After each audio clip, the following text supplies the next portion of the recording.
President Draupadi Murmu said that the government is committed to empower Divyangjans and ensure their equal participation in society through the Accessible India campaign.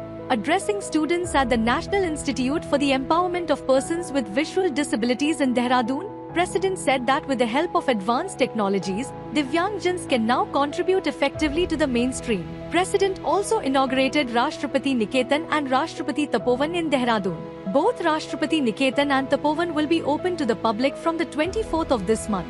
Prime Minister Narendra Modi inaugurated and laid foundation stone of multiple development projects worth over rupees 5,900 crore in Siwan, Bihar. Boosting railway infrastructure in the region, Prime Minister inaugurated the new Vaishali-Deoria railway line project worth over 400 crore rupees and released the first installment to more than 53,600 beneficiaries of Pradhan Mantri Awas Yojana, urban in Bihar.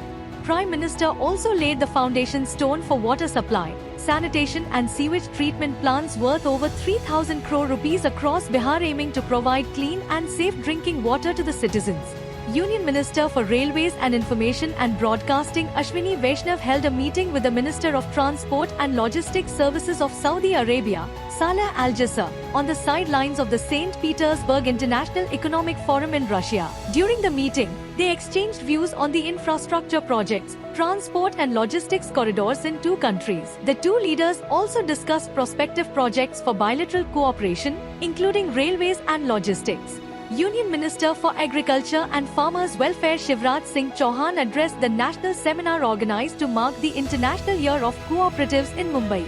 In his address, the minister emphasized the significance of agriculture, the backbone of the Indian economy.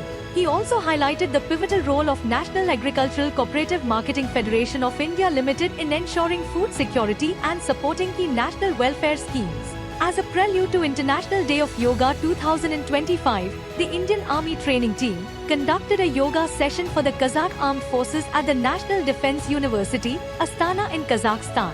The session highlighted yoga's benefits in reducing stress, improving health and promoting overall wellness, an important step ahead of International Yoga Day.